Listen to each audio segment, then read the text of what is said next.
Hello friend, आप सभी का हमारे यूट्यूब चैनल ब्राइट बुद्धि में आप सभी का स्वागत है।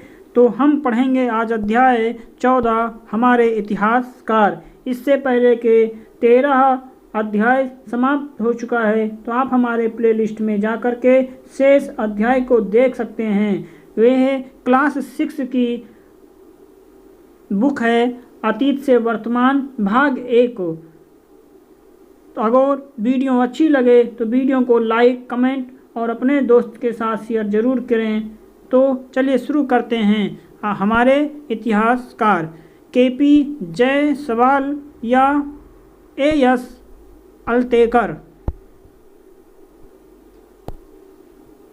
इनके बारे में जानते हैं क्या है।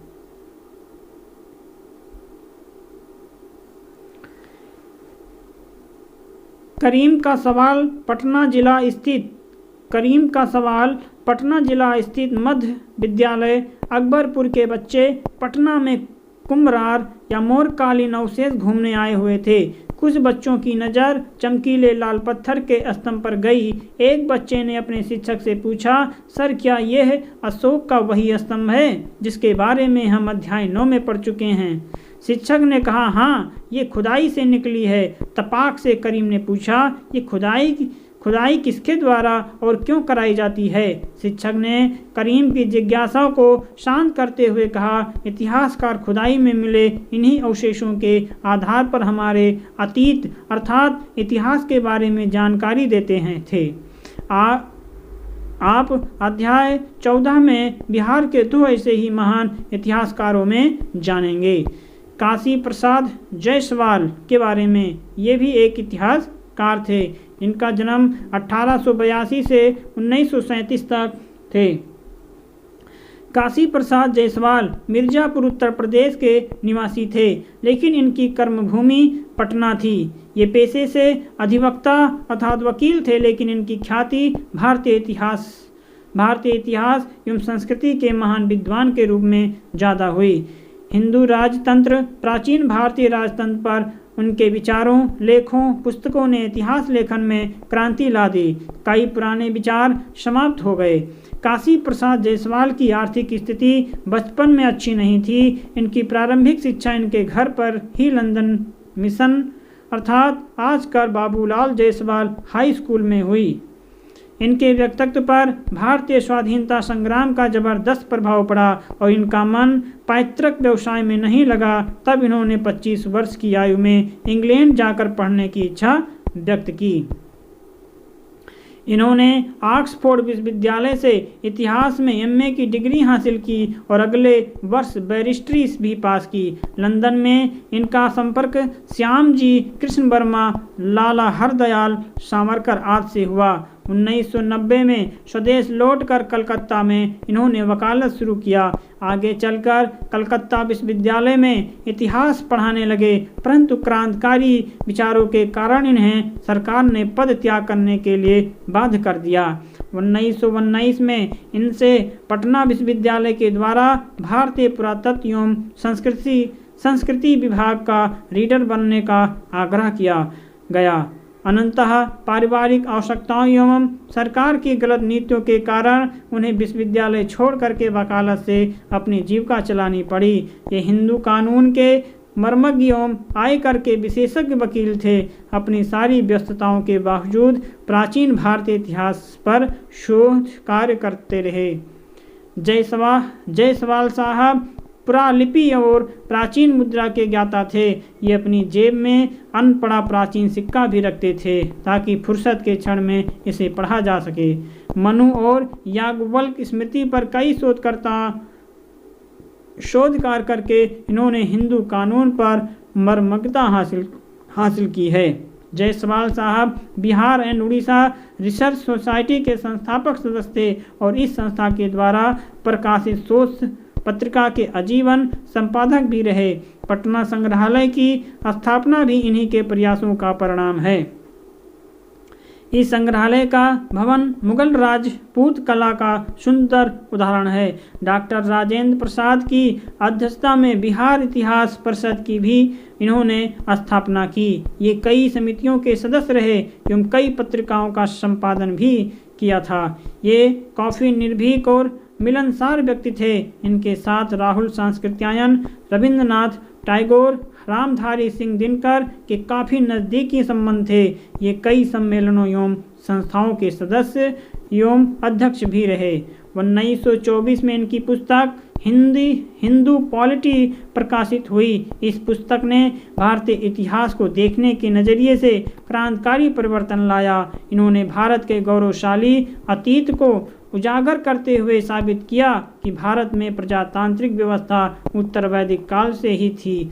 इन्होंने अकाट तर्क दिया कि प्राचीन भारत में निरंकुश राजतंत्र नहीं था बल्कि संवैधानिक एवं उत्तरदायी राजतंत्र था। इस पुस्तक के 2 भाग हैं। प्रथम भाग में प्रजातंत्र का विवरण है और दूसरे भाग में राजतंत्र का विवरण है। के.पी. जायसवाल की एक दूसरी पुस्तक हिस्ट्री ऑफ इंडिया जो 150 ईस्वी से 350 ईस्वी तक हिस्ट्री ऑफ इंडिया 1930 में प्रकाशित हुई और इस पुस्तक में कुषाण साम्राज्य के अंत और गुप्त साम्राज्य के बीच की अवधि पर प्रकाश डाला गया। इन्होंने साहित्यिक ग्रंथ, अभिलेख, सिक्कों के आधार पर गुप्त साम्राज्य के पूर्व नागियों वाटकों के इतिहास पर प्रकाश डाला। 1934 में प्रकाशित an imperial history of India के माध्यम से इन्होंने नेपाल के इतिहास पर भी प्रकाश डाला। मुद्रा राक्षस पर इन्होंने कई शोध कार्य किए। हिस्ट्री ऑफ इंडिया में इन्होंने गंगा घाटी की बहुत सी मुद्राओं का विवेचन भी किया। इन्होंने कुछ मुद्राओं का संबंध मौर्यों के साथ स्थापित किए नए विचार प्रतिपादन किया जो आज भी आलोचनाओं के बावजूद मान्य है। अभिलेखों के अध्ययन में जायसवाल साहब का सबसे महत्वपूर्ण कार्य खारवेल के अभिलेख संबंधी विवाद को सुलझाया है। इसके अतिरिक्त इन्होंने अशोक के अभिलेखों एवं राजरोहण की तिथि, ब्रह्मलिपि की उत्पत्ति, भुवनेश्वर मंदिर के अभिलेखों का संपादन, अयोध्या का शुंग अभिलेख और समुद्रगुप्त का प्रयाग प्रशस्ति अभिलेख, मोहरों का अध्ययन तथा अनेक अभिलेखों का तिथि क्रम के अनुसार उसकी व्याख्या प्रस्तुत कर इतिहास लेखन का सुगम बनाया। डॉक्टर जायसवाल परंपरावादी इतिहासकार नहीं थे। इनके अंदर पाश्चात्य इतिहासकारों की तरह वैज्ञानिक दृष्टि थी। इनके इतिहास लेखन में अधिवक्ता की पद्धति हावी थी और ये ऐतिहासिक घटनाओं के सभी पक्षों एवं कारणों की समीक्षा के पश्चात ही किसी निष्कर्ष पर पहुंचते थे। इन्होंने स्मिथ के विचारों का खंडन साक्ष्यों के संतुलित उपयोगों के आधार पर किया। इतिहास लेखन में स्रोतों के तुलनात्मक अध्ययन के पश्चात ही किसी अंतिम निष्कर्ष पर पहुंचते थे। काशी प्रसाद जायसवाल के इतिहास लेखन में हिंदू विचार, दर्शन, धर्म, शासन, गणराज्य एवं सामाजिक व्यवस्था को महत्वपूर्ण स्थान दिया गया है। इनके इतिहास लेखन में मौलिकता और राष्ट्रीय स्वाभिमान की भी झलक मिलती है जो भारतीयों को सदैव गौरवान्वित करता रहेगा। इन्होंने विपरीत परिस्थिति में जितना कार्य इतिहास लेखन के क्षेत्र में किया वो अत्यंत सराहनीय है। डॉक्टर अनंत सदाशिव अल्तेकर महान पुरातत्वविद एवं इतिहासकार थे। ये पटना विश्वविद्यालय में प्राचीन भारतीय इतिहास एवं पुरातत्व विभाग के खुलने पर इन्होंने संस्थापक अध्यक्ष के रूप में अपना योगदान दिया। ये काशी प्रसाद जायसवाल शोध संस्थान के संस्थापक, निर्देशक एवं राष्ट्रभाषा परिषद के सदस्य भी थे। डॉक्टर अल्तेकर ने पटना विश्वविद्यालय में योगदान के पूर्व बनारस हिंदू विश्वविद्यालय में पुरातत्व, मुद्राशास्त्र, सांस्कृतिक उत्थान के लिए प्रशंसनीय कार्य किया। इन्होंने वैशाली के ऐतिहासिक महत्व को उजागर करने के लिए वैशाली का अंधकार युग पर अपना शोध प्रस्तुत किया। इन्होंने वैशाली की खुदाई कर भगवान बुद्ध के शरीर वेश स्तूप को दुनिया के सामने लाया। अल्तेकर के द्वारा किए गए कार्यों का ऐतिहासिक महत्व बढ़ गया। बिहार के राज्यपाल R.R. दिवाकर के द्वारा स्थापित पुरातत्व बिहार थ्रू द इजेज के प्रकाशन में डॉक्टर अल्तेकर का महत्वपूर्ण योगदान रहा। ये पुस्तक बिहार की गरिमा को रेखांकित करने में काफ़ी सफल रहा।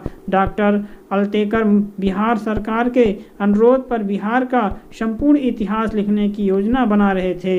इनका असामाजिक निधन हो गया और इनकी योजना को बाद के इतिहासकारों ने पूरा किया। डॉक्टर अल्तेकर पटना विश्वविद्यालय से अवकाश ग्रहण करने के बाद KP जायसवाल शो संस्थान के पूर्णकालिक निर्देशक बने और जीवन प्रयत्न रहे। डॉक्टर अल्तेकर न्यूमिस्मेटिक सोसाइटी सहित कई संस्थाओं के अध्यक्ष सदस्य रहे एवं कई पत्रिकाओं का संपादन भी किया। डॉक्टर योगेंद्र मिश्र ने अपना शोध ग्रंथ एन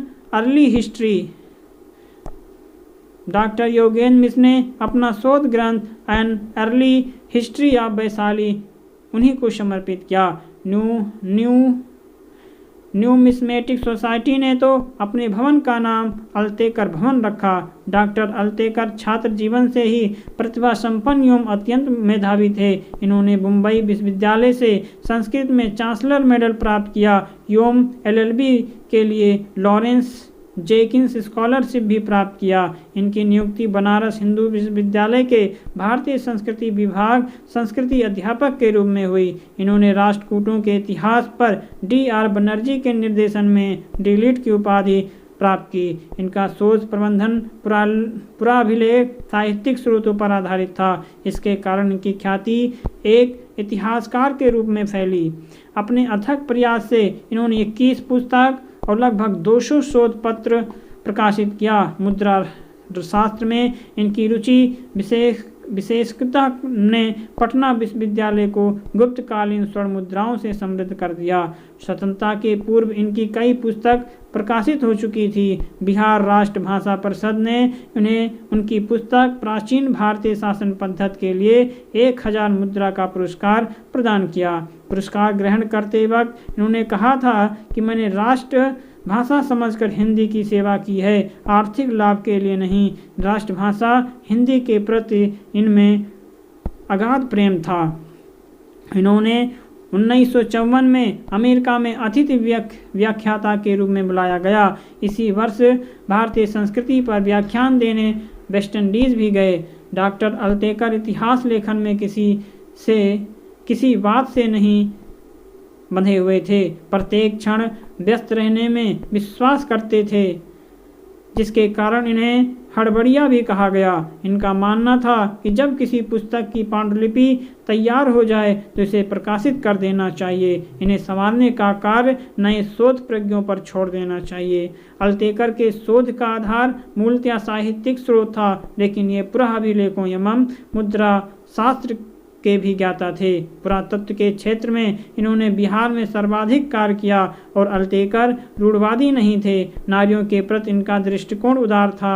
नारियों की दशा पर उनके द्वारा रचित पुस्तक से ये साफ पता चलता है कि इनके गांव में घटित सती की घटना ने इन्हें काफ़ी प्रेरित किया था।